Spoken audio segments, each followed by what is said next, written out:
Welcome to Refashion series with me, Metta. This is episode 11, the power suit. So I picked up this two-piece set from Savers for $5.99. I didn't try it on before, so I was happy that it fit when I did bring it home.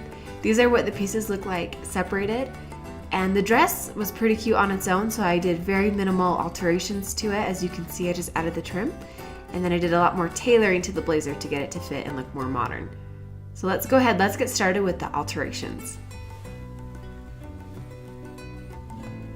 The only issue I had with the dress is it wasn't quite long enough to meet my needs, so I unstitched this blind hem, then I ironed it, I serged the bottom to finish it, and then I flipped it up to hem it. After that, I sewed on this trim, and I totally forgot to film it, so here's this photo just showing you that there's a trim on there.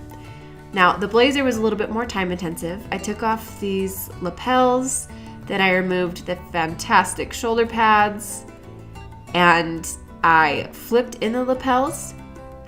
So I took it, this is how it was after I removed the white parts, and I flipped them in to create a deep V, and I serged them and then sewed it down like that so that it will stay and look really nice. I also changed out this button and then added 2 more buttons to really get a nice fit, and I shortened the sleeve. I also took in the side all the way up through the sleeve and really just had it fit my body really nice and close so that it's much more flattering than the boxy cut.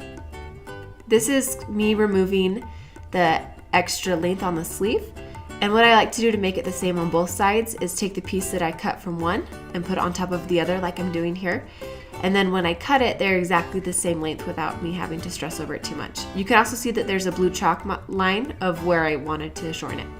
So once I took in the sleeve and the side seams, I went ahead and went over where I had sewn with my serger to just finish those edges and keep them nice and crisp and clean.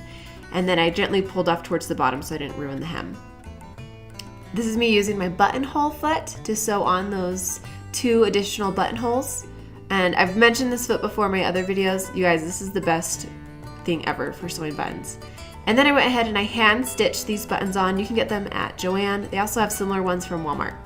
So let's go over the final result. It's kind of fun because I took this 2-piece set and made 2 different items. I don't think I'd wear them together, but it's definitely expanding my wardrobe. So again, this is what we started with.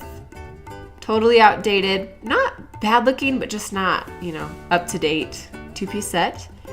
And we brought it to this dress with a fun trim. I got this trim fabric from a swap meet in Huntington Beach. It's called the Golden West Swap Meet.